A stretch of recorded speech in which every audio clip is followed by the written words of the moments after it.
Hello, and yet another very warm welcome to Tuesdays at 2. Every Tuesday, 2 p.m. Eastern Time, I come on with a different topic. I talk about a different topic relating to career management. It's a very, very vast, very broad topic.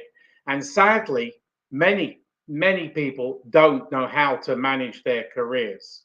So, a different topic. Today's topic is I last updated my resume, my CV, 2 years ago. This is episode number 101 of Tuesdays at 2. So, my name is Martin Buckland, and I manage and advance the careers of senior executives. I work globally, and I love helping my clients reach their career goals. So a resume, a CV, depending on which part of the world you're in, is a very, very important tool. It's your sales tool. Once you embark on a job search, you aren't a finance person. You're not a supply chain professional. You are a sales professional. You are selling yourself. So a resume and a CV combined with the LinkedIn profile is your sales and marketing collateral. So make sure you got it right. Now, coming back to today's topic, I updated my resume 2 years ago. The world changed. As I've just come on in 2 minutes, the world has changed. We are in a very evolving, fast paced, changing environment. And resumes, CVs, the content, the format, always change all the time. So resume, what is the psychological impression if you have a format that was created maybe even 3 or 4 years ago? You need to be up to date. So I prepare 2022 ATS friendly, performance driven resumes and CVs for clients across the world. Anybody got any questions? Please put them in the comments below, and I'm more than happy to answer any question relating to executive career management. It doesn't have to be related to today's topic, resumes and CVs. Anything that's on your mind, please. I'm more than happy to give you my answer, my professional opinion. So put it down and put it in the comments, and I will comment as we go through this Tuesdays at 2. So yes, the world is always changing. Executive career management is always changing, and resume, CVs, the format, the content is always changing. So keep up with today's trends. If you're not up to date with trends and you get outdated, that's a really negative message you're going to send to a future employer or other career decision makers. Now, I still see, and this makes my blood boil and the hair on the back of my neck stand up. I still see those what we call Bill Gates resumes. Those are the templates that were in Microsoft Word in the original version some 20, 23, 24 years ago, and people still use them. Oh my gosh, that is very, very scary. You need to revert from those. Those formats are way, way, way out of date. Don't use a template. Create your uniqueness. So buy templates off the internet. Many offer over 10, 15, 20 or $30.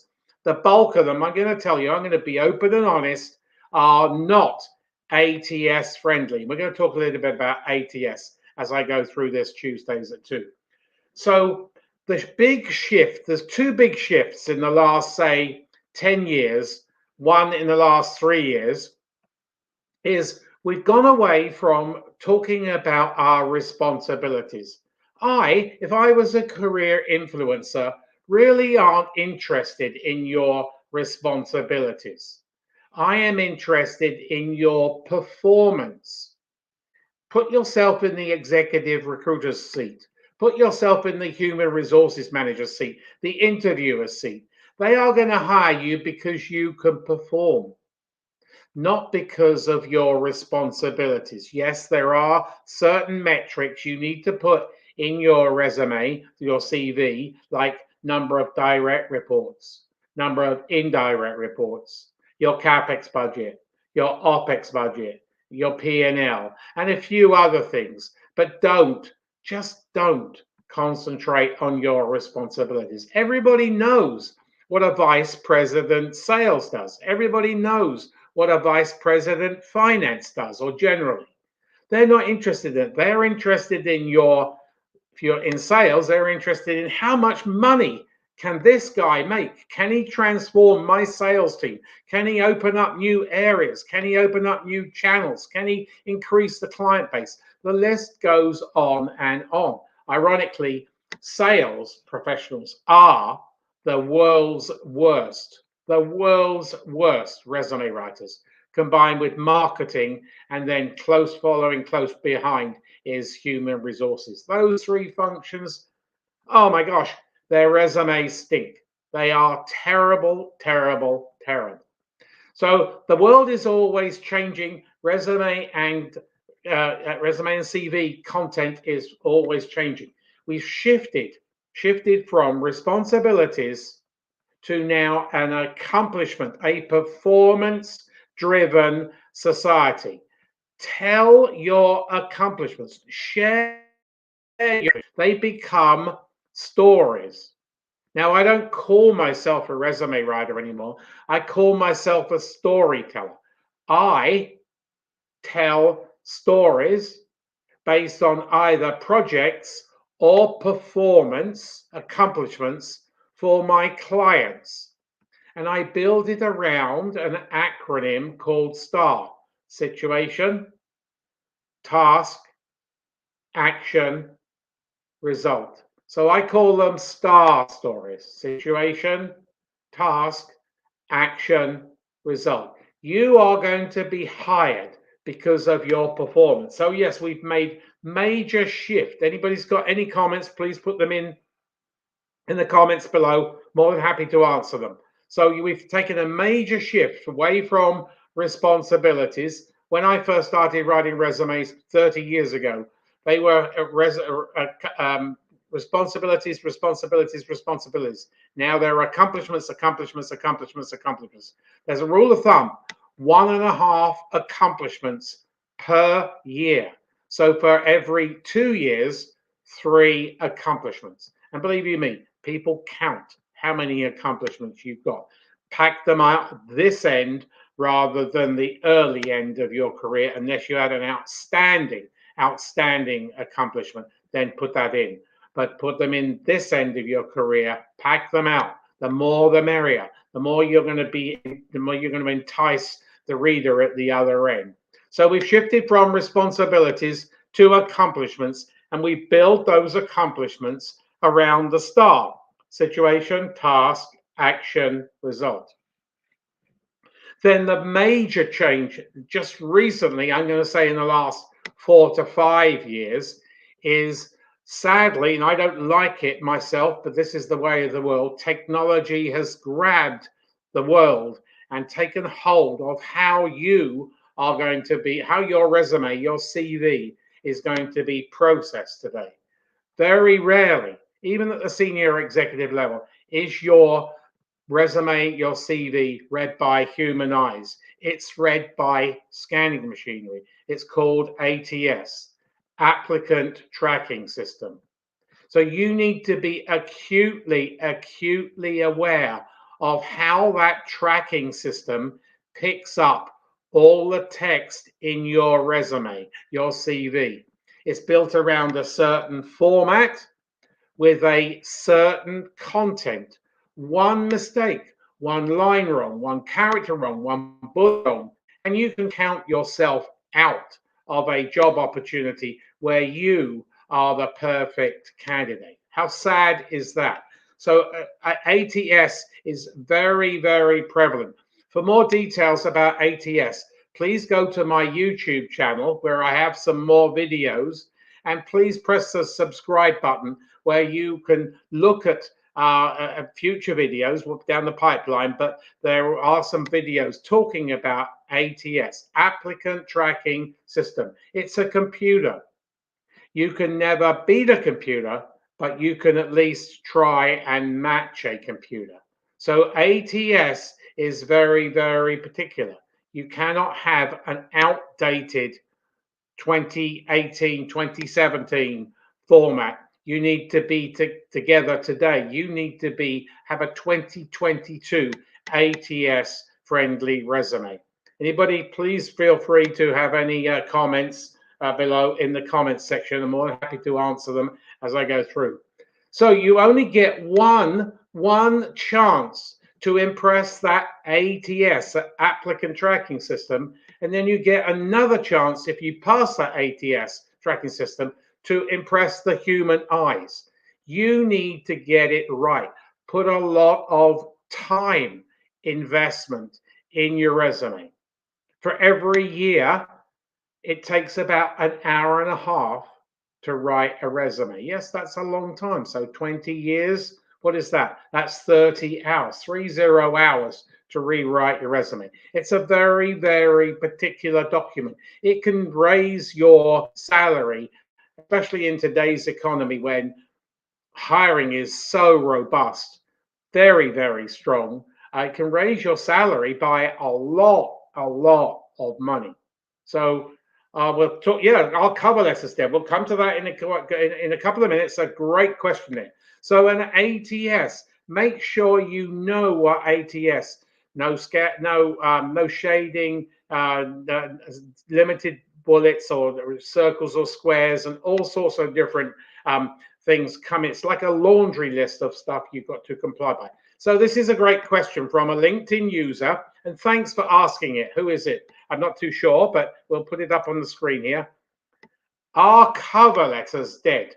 Are cover letters dead? That's a great question.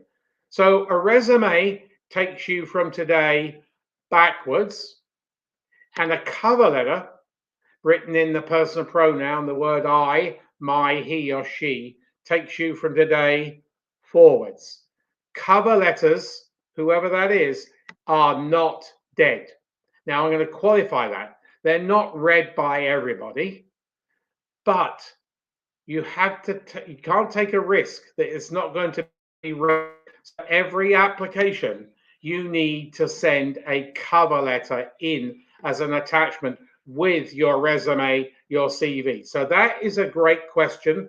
There again, I have covered this topic about cover letters in my previous Tuesdays at 2, and there are some videos on my YouTube channel. So the LinkedIn user, go to my YouTube channel, please press that subscribe button, and you will find some the details on the different types, because there are different types of cover letters depending on the audience you're marketing yourself to. So thanks for your participation. That's a great question.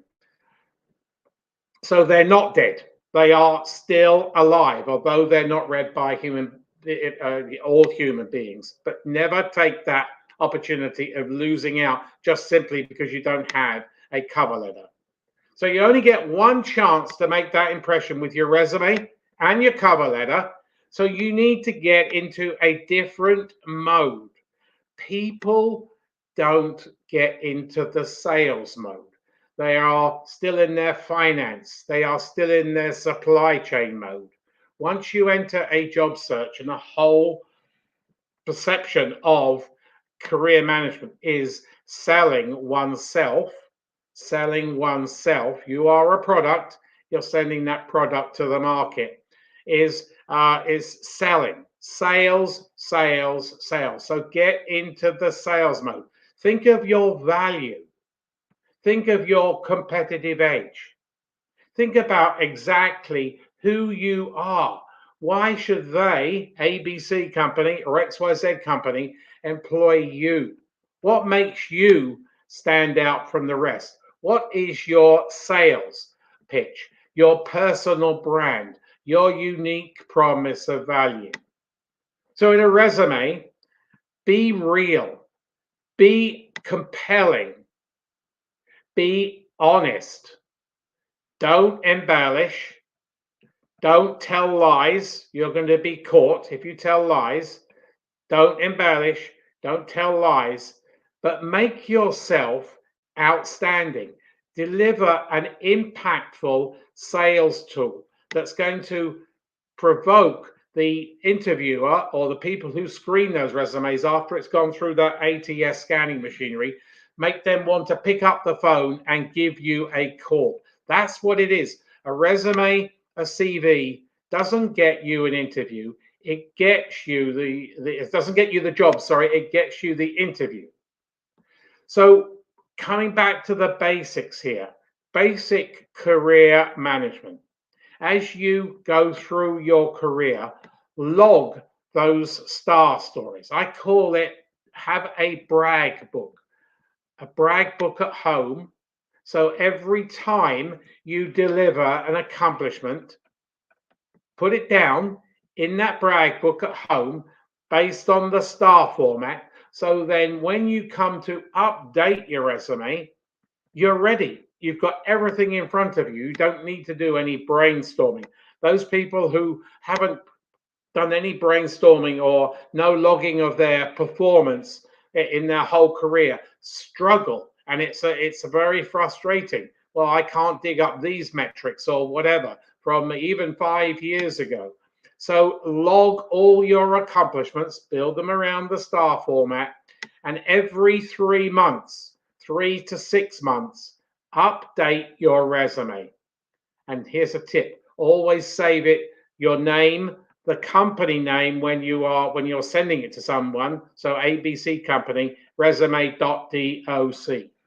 Don't be caught out because you haven't got an up-to-date resume. Tomorrow, day after, next week, next month, an executive recruiter or HR professional could call you, seeing your LinkedIn profile. They're looking for your skill set. They want your resume, CV today, not tomorrow. So make sure you keep up to date. It's all part of good career management. Make sure you manage your career from today onwards. Anybody got any other comments? I'm more than happy to answer that great question on cover letters. Thank you very much. So log your star stories. Update your resume every 3 to 6 months. Concentrate on those accomplishments or projects. So a lot of engineers have projects, obviously project management professionals. Talk about those projects. There's always a challenge in those projects. What was the challenge from those projects? And if you can produce metrics, the more metrics you can produce, whether it be in your home country currency value or percentiles, the better it's going to be for you. So as I wrap this up, it's been a pleasure to facilitate Tuesdays at 2 again, but I'm offering you, the viewer, whether you're live or whether you're on the replay, a free, no obligation resume critique. So I won't sell. I will give you 30 minutes of my time, my expert time, and I will go through your resume from top to bottom. I'm going to put my address in the comments here, and I'm more than happy to give you a free, no obligation resume critique. But I do say it as it is. You only get one chance to create that first impression. One chance. So there we go. Let me put it on the screen here. Martin@analyteresume.com. I'm more than happy to also give you anybody who wants a free, no obligation LinkedIn audit, because LinkedIn is another sales tool. It's another marketing tool. Keep that up to date as well.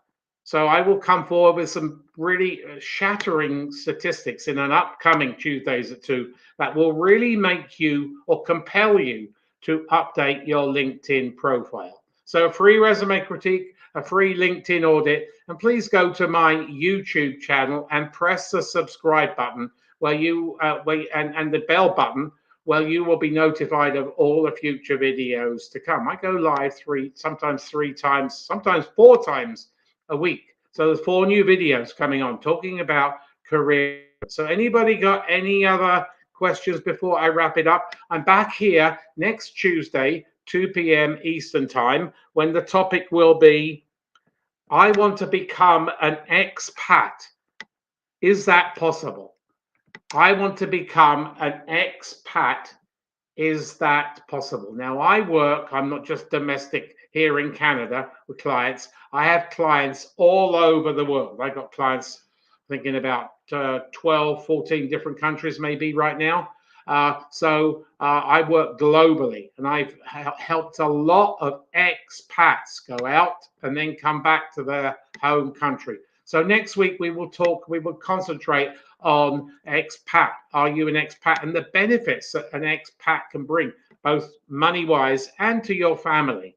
So come back next Tuesday at 2, when I will be talking about, is it worth becoming an expat? What do I have to do to become an expat? There are tips and tricks I will share with you next week. So have a great week. Looking forward to coming back Tuesdays at 2 p.m. Eastern time next Tuesday. Have a great week.